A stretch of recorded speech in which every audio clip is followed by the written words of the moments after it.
not in his house and he's in his backyard. So he goes to the backyard and he sees that this person, there's an animal in front of him and he has a carrot. And he's dangling the carrot in front of the animal.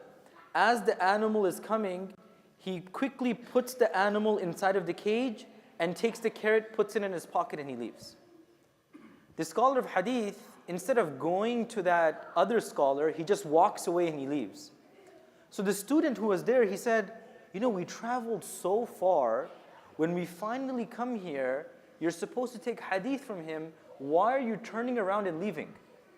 And he said, you want to know why? Because when this person tricked that donkey, tricked that animal into the cage, at least if he gave him the carrot afterward, he's fulfilling his promise. But when he puts it into his pocket and he walks away, he tricked the animal without giving what he promised. So if he's able to trick an animal, how am I comfortable him narrating hadith to me? He may change the hadith. This is known as amana, trust.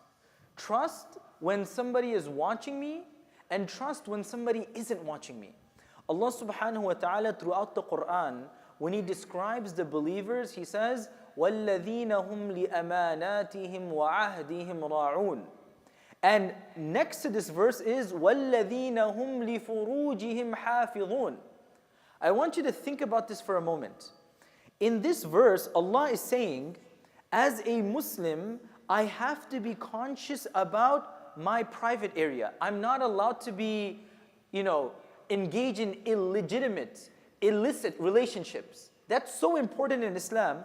Right next to that, Allah subhanahu wa ta'ala says, وَالَّذِينَ هُمْ لِأَمَانَاتِهِمْ وَعَهْدِهِمْ رَاعُونَ. Equally important is the amana and the trust that has been given to you. Sometimes we don't realize that, I sign something, or I make a promise, or I make a pledge, and I say, that was back then, nowadays it's not a problem. No. The word of a Muslim is so important that he would rather take on bodily damage than make up something and lie in the process of getting something. The qawl, the ahd, the amana of a Muslim was so powerful that even non-Muslims understood this. Nabi sallallahu alayhi wa sallam was known as who? As-Sadiqul Amin. The people of Quraysh, they're persecuting, boycotting Rasulullah sallallahu alayhi wa sallam. Despite that, they keep their personal, private goods with him. Think about that for a moment.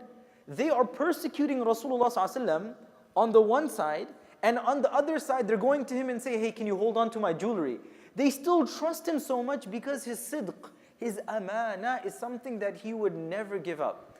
Sometimes we find ourselves in very tight situations, right? Let's say, for instance, the police pulls me over, and he's not entirely sure what happens, and he's like, oh, you know what, I think I caught you speeding. He's like, no, it must have been another car.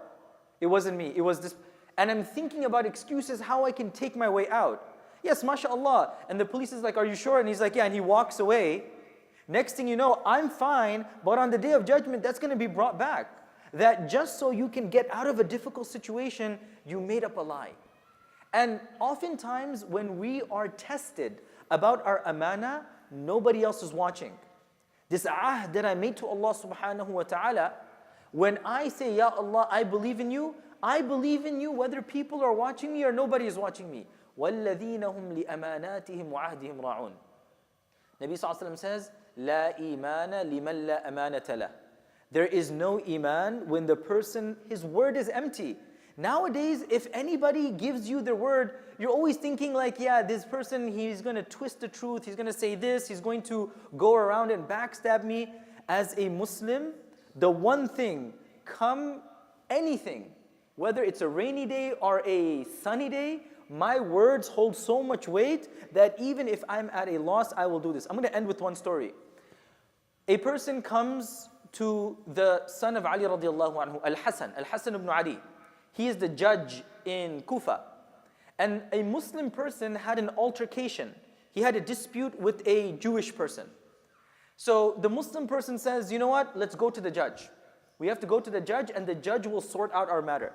So they both go to the judge and the Muslim is thinking to himself, Hasan radiallahu anhu, he's a Sahabi, he's a Muslim, I'm a Muslim, we understand each other, I'm going to look at him, give him the eye signal, I'm going to give him the motion, and he's going to let me pass.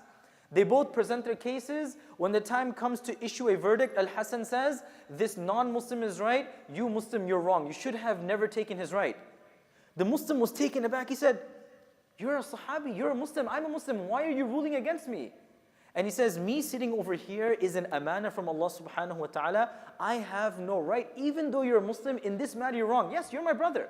On the day of judgment, that brotherhood will be together. And when we're in the masjid, we're brothers. When we're outside, we're brothers. But in this matter, you're wrong. So we have to be very careful about our amana, about our word, and it's never empty. May Allah subhanahu wa ta'ala allow us to fulfill all our promises and never be that person whose word is not worth anything. Ameen ya Rabbil Alameen. Inshallah, after the remaining sunan, we will have our weekly hadith session. Everyone is requested to participate.